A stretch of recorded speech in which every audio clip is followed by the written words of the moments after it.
Hey everybody, welcome to our live studio show here on MXGP-TV.com with me, Paul Malin, and Lisa Leyland. It's round 18 of the FIA Motocross World Championship, and this is the BiTci MXGP of Turkey, where today's guests coming up, because the championship in MX2 is so tight, just 2 points separating two riders. We have Joel Smets, team manager from Red Bull KTM Factory Racing, and Michele Lavetti from Monster Energy Yamaha Factory MX2. So we've got a lot to talk about with those two guests, I'm sure. But before we start with Joel, Lisa, here we are. It's round 18. You know what that means. It means it's the last round. She's on it. It means we're going to have to go all winter without seeing each other. Oh, I can cope with that. But it also means it's the climax in MX2, doesn't it? It does. Which is something we're looking forward to. But we will be back at the Motocross of Nations and all the rest of it in a few weeks' time. But let's get on with the show, shall we? And our first guest is in now, and Joel Smets, team manager, Red Bull KTM Factory Racing. Coming into this one, final round. The big weekend for everybody down there at Red Bull KTM, especially for Tom Vialle. Yeah, especially for Tom Vialle, but for all of us a little bit. It hasn't been so close. I mean, not in MX2 last year, of course, we will remember forever. And even having won a few championships myself, I've never won a championship this close. I was always a bit further ahead, luckily. So even for myself, it's a bit new to deal with that 2 points gap, you know. So yeah, it's a big day. How is the mood within the camp coming into this final round, and how has the training been in sort of like the past 10 days since Saint-Jean? Well, the mood in the team has been good all year, and nothing has changed actually over the last 10 days. We haven't done anything special, which would be wrong, I think, to do something special, because, well, our approach is like it's just another race, you know, and that's how we all feel. And somehow we also feel like already now, before the championship is decided, no matter whether we're going to win it or not, like we've done a good job this year, you know, like we did everything we could. If we would look back now already, we can't say again whether we're going to win it or not. We will have to say like, hey, we got the best out of it. Yeah. Well, somehow, I don't know how, but Tom has managed to reduce a 26-point gap to just 2 points in 3 motos. When you think about it, it is pretty impressive, isn't it, the way he's done that?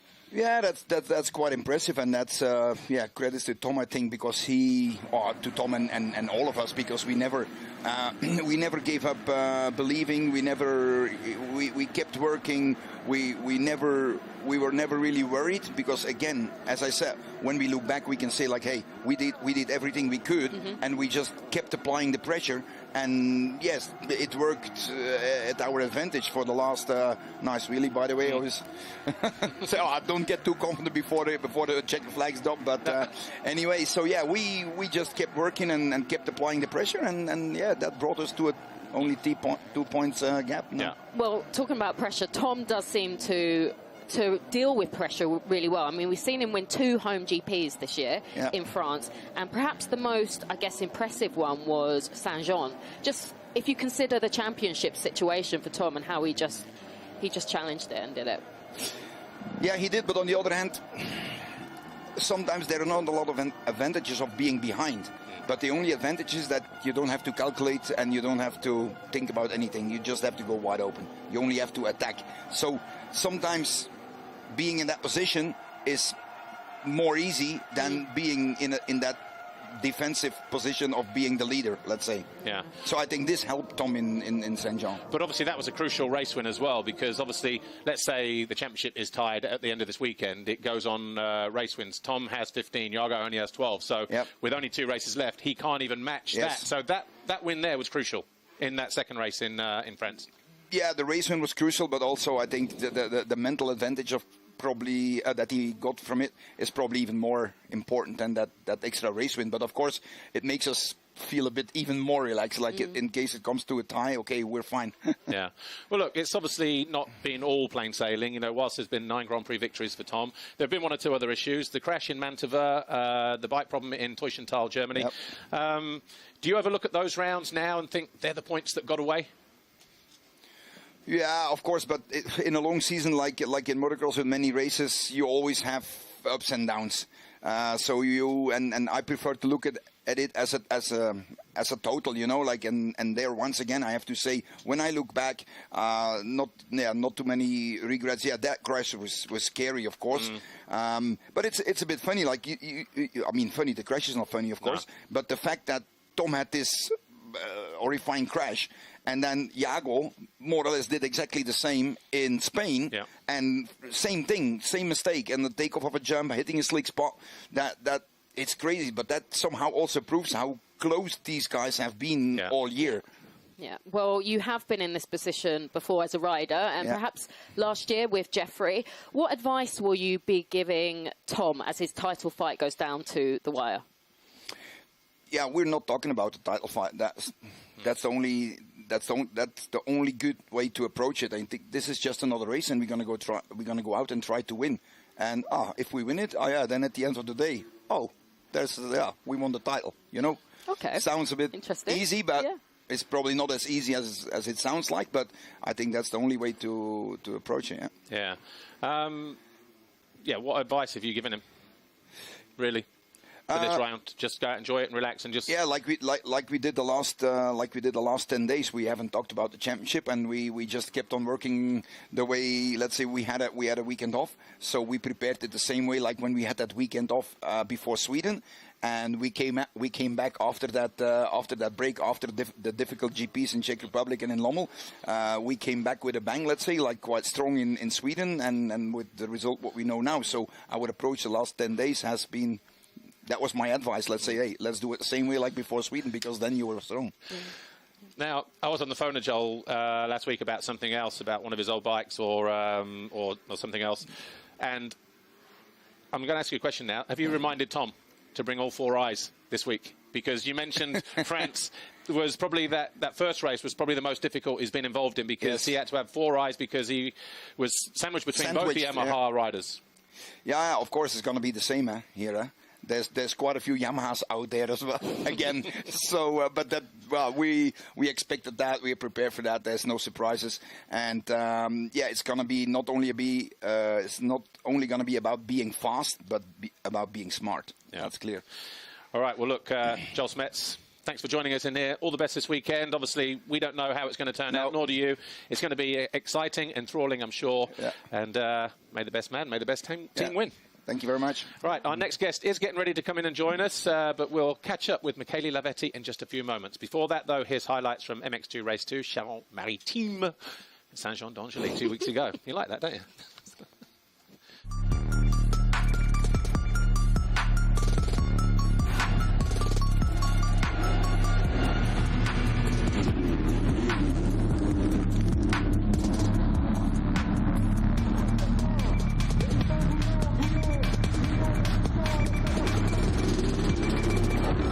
That grabs that all-important foxhole shot. It's Guyon into the first turn. To the outside of him is Thibaut Beneston, and Vial will squeeze everybody tight at turn 2 and take over the lead, and that is exactly what he needs. Geertz there buried in about 6th place. Look, this could be a crucial turning point in the MX2 Championship title race.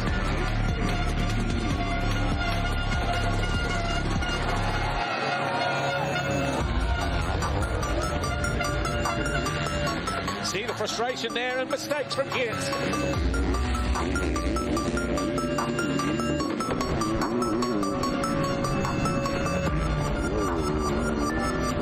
Closing back in on the Dutchman, number 39, Rowan van der Moosdijk. He gets to the inside.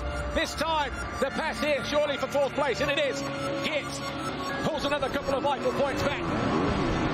Might be able to make this pass a lot quicker than the one, and he goes down!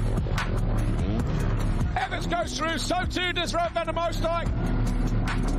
Fans on their feet. And he can't get it fired up. Finally he gets going. Jago Geertz loses out to Horgmo as well. Horgmo is going to find his way past Evans here. He's up on the bank and a little bit more. Evans put the squeeze on him. Goes to the inside. Did he get hung up? Well, he just got squeezed here. Horgmo had a similar incident with De Wolf in the first race. This time it's Evans who feels the wrath of the Horgmo.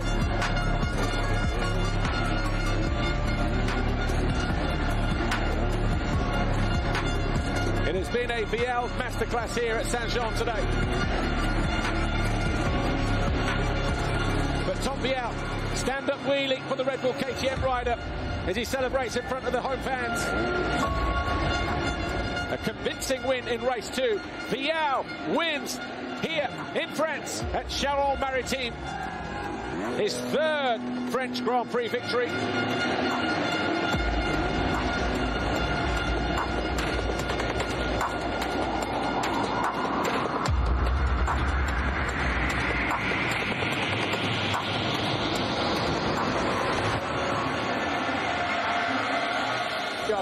Monster Energy Yamaha, 3rd step off the podium with a 3rd and a 7th. 2nd overall, Thibaut Beneston, his Monster Energy Yamaha Factory MX2 teammate. Tom Vial, Red Bull KTM Factory Racing on the top step at home for the 3rd time in his career.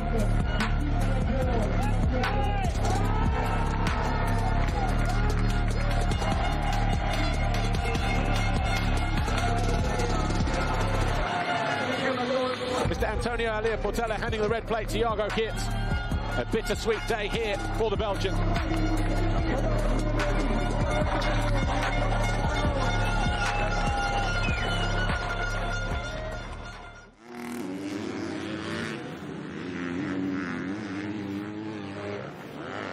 Hello everybody, welcome back to our live studio show here. The final round of the FIM Motocross World Championships, round 18. We're at the BiTci MXGP of Turkey. My name's Paul Malin, Lisa Leyland alongside me as always. Our second guest is in today, Michele Lavetti. He's the team manager for Monster Energy Yamaha Factory MX2. And Michele, good to see you in it. First time on the studio show for you. Yeah. Don't be nervous. Lisa does not bite. She's all right. Do we get him to sing a song or not? Not bother? Not today. Okay. Maybe on Sunday. But Michele, good to see you. Yes. And basically, the reason why we've got the 2 team managers in is obviously 2 riders, 2 points, 2 motos left. It's very tight in MX2, and you know, it's the final round. So once again, it's a big weekend, not just for everybody at Monster Energy Yamaha, but for Jago Geerts as well.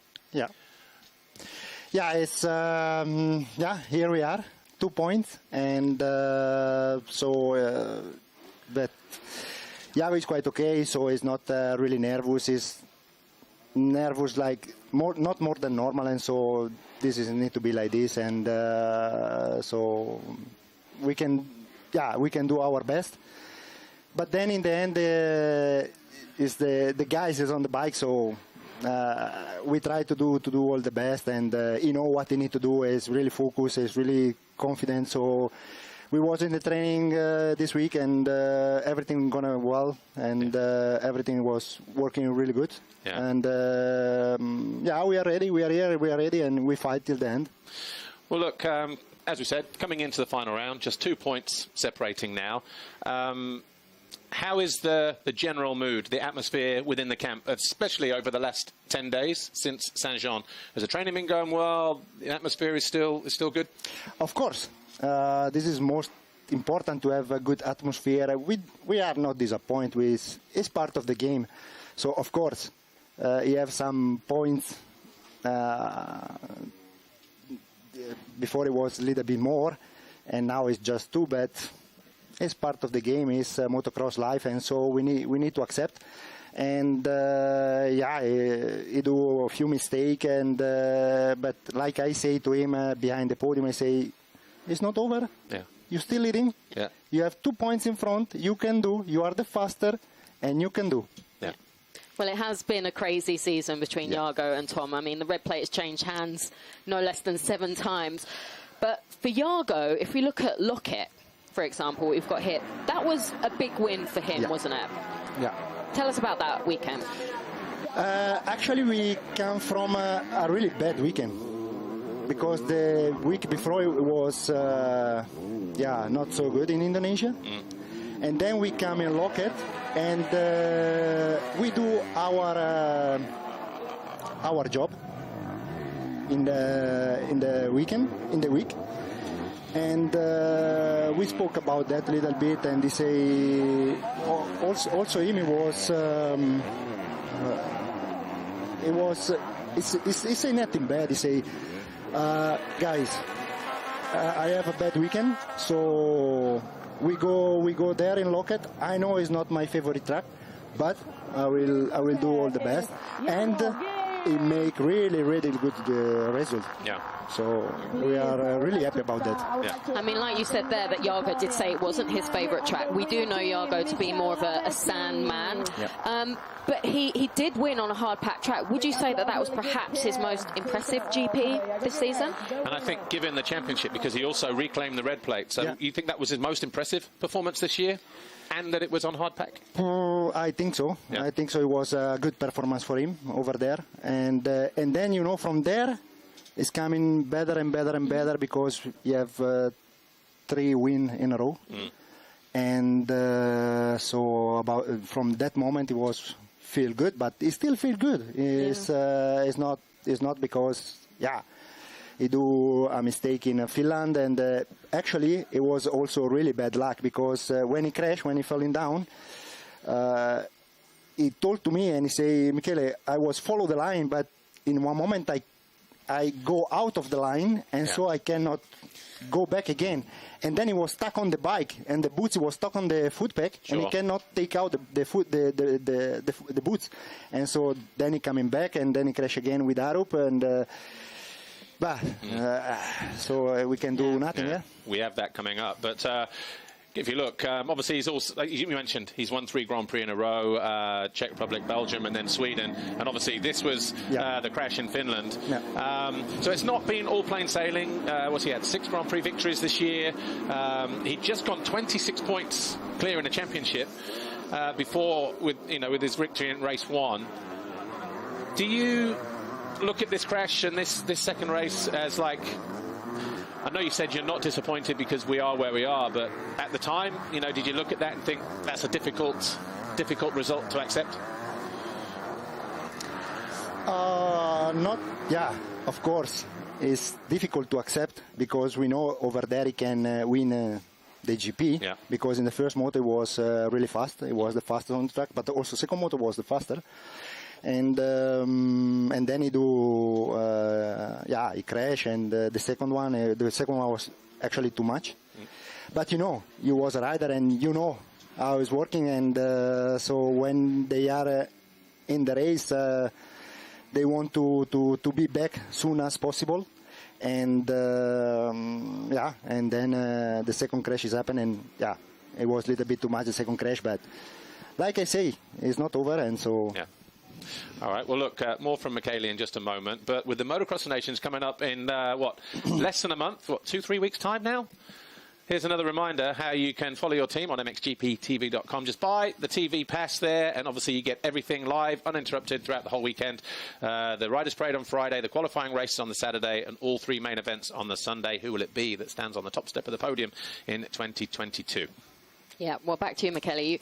You have been in this position before with Antonio Cairoli. Just tell us... How many times? 3, 4? Quite a lot. So you have experience. Yes, but we have some points to race. So it was stressful, but not like this. Yeah. Well, considering you do have the 2 points, what advice would you be giving Jago as his title fight goes right down to the wire? It's really clear. It's really simple. The best defense is the attack. And so we don't need to think. You don't need to think. You need to go for the normal GP, and then we will see. So, like I say to him, go for the GP. Don't think so much, and don't make a calculation. Nothing. Just go for it. The best defense is the attack. Yeah. Well, look, as we said to Joel, all the best this weekend, Michele, for you and the team. May the best rider, may the best team win. We're all in this position of suspense once again, just like we were at MXGP, the final round last year. This time now it's MX2. Couldn't be closer. 2 points, 2 riders, 2 races. Wish you all the best. Thanks a lot. Thank you, guys. Thanks a lot. That was Michele Lavetti, team manager, Monster Energy Yamaha Factory MX2. Right, before we head to our final part, let's check some highlights from MXGP Race 2 from Charente-Maritime, Saint-Jean-d'Angely 2 weekends ago. Jeremy Seewer has a 55-point advantage over his teammate Glenn Koldenhoff, and he finishes ahead of the Hoff today. Second place is nailed on for Seewer.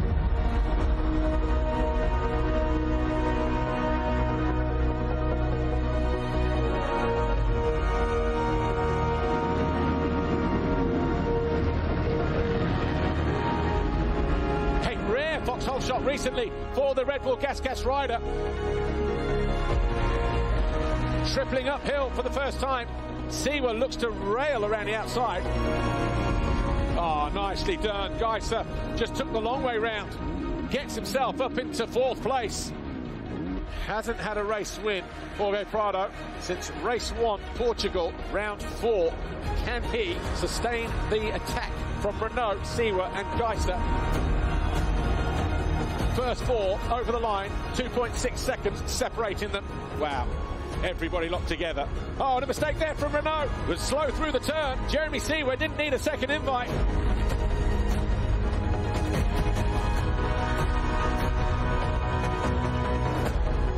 And Renault now also under pressure from Geiser.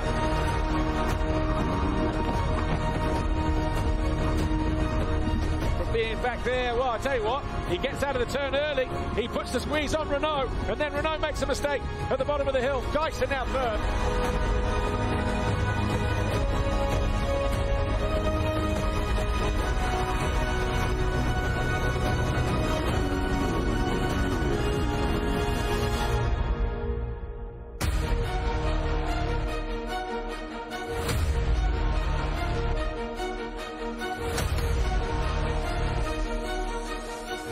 Slows it up, comes to an almost stop, and Siwa in trouble, and Geiser, well, he'll muscle his way down the inside if he can, and he does.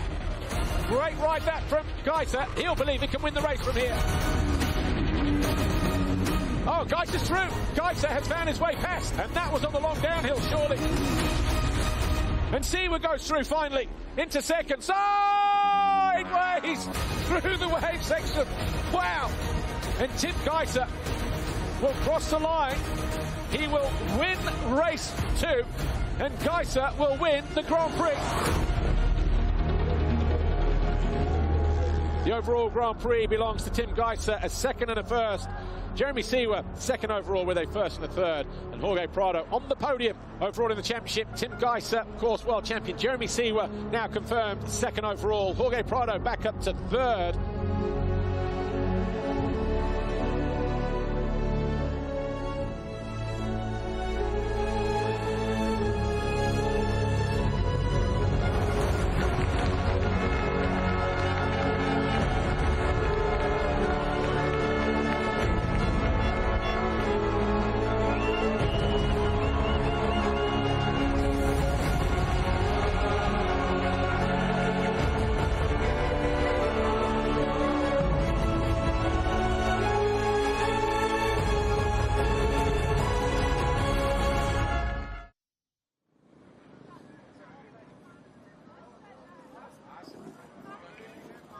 Hello, everybody. Welcome back to our 3rd and final part of our final studio show here on MXGP-TV.com for 2022.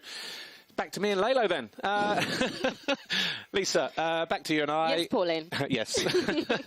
That was intriguing, wasn't it? Those 2 guests, 2 riders, 2 motos, 2 points. What interests me is what Joel said, that he said he hasn't spoken about the title fight to Tom. They haven't mentioned it. No. And also, Michele said a similar thing. Don't do calculations, just win it. Yeah. And I think that psychology is quite interesting. And it will be interesting to see. And also in the qualifying race, you know, or time practice, who gets the time advantage, gate pick, do they start next to each other? Do they put space between each other? It's happening all over again, isn't it? 2021 all over again. We had 3 riders, 3 GPs, 3 points. Then it obviously got blown apart when Tim made that mistake in Mantova. But obviously 2 riders in MXGP last year. We've got a similar thing. But it's brilliant to watch, though. I know for the riders involved, I know it's a huge amount of stress, pressure, nerves probably play a part as well. But for us to watch, I think it's brilliant. Yeah. It's nice to see that. Well, have you had a favourite moment this year? I have, actually. I've had 2 favourite moments. Am I allowed 2? Yeah, yeah. OK, the first one... Greedy. MXGP of Flanders with Brian Bogus winning it. Yep. And the second one, Sardinia with Calvin Vlaanderen. OK. They're my favourite moments because I interviewed both those guys after the race. And, I mean, they're grown men and they were crying. Yeah. They were, like... It was just brilliant to see. It was emotional. It was, but I like those kind of moments. It's just, it's nice to see the blood, sweat and tears paying off. Do you want to know my best moments? Working with me all year. Absolutely. And you know what? We've got some of them coming up right now. You've done it again. They think it's all over. You're smiling. I am smiling. Do I not usually smile? You're not wearing a mask. Yes, I know. I feel free. What were your highlights of last year? the best moments? Yeah, for sure. My first podium here. I have been also here, and I like a lot the track. And of course, it was just amazing. And also taking the red plate was just a perfect weekend. What about? Yeah, I was just going to say that's the Motocross of Nations. The biggest. Yeah, sorry, I was forgetting about this, but yeah. How did you forget about that? But you do have another MX2 teammate, don't you, with Simon Langenfelder? Langenfelder. Yeah. Just make it up as you go along. Just make it up. Mattia Guadagnini, thanks for joining us, and all the best this weekend. Great moustache as well. Yes, our next guest is Glenn Coldenough. I think he went from voice he looks like 10 years older with that moustache. Okay, joining us now in Kaiser Wolf, Nestan Hasvana Factory Racing. Hi, Kai. He fell asleep in the greenhouse over the winter. He's now 7'8" tall. Doubled in size. 20 seconds left. Well, you've actually ridden well here. No pressure. Conrad Muse, good to see you. He's walking into the studio like... I didn't know if I was ready to come in or not. we don't bite. It's all right. And obviously we're back here now in at Mantova. Not been here in a while. No. I almost didn't recognise it when I walked in.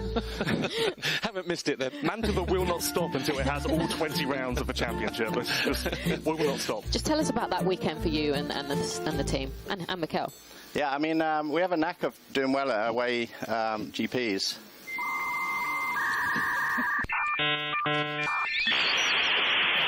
Talk us through it. Oh, yeah. So, I mean... Try to get it back as soon as possible. I spy something on your ring finger that's very shiny and gold. What is that? Well, first of all, how was the build-up to the Latvian Grand Prix? What did you do? Yeah, that happened before Latvia GP, so that... Congratulations.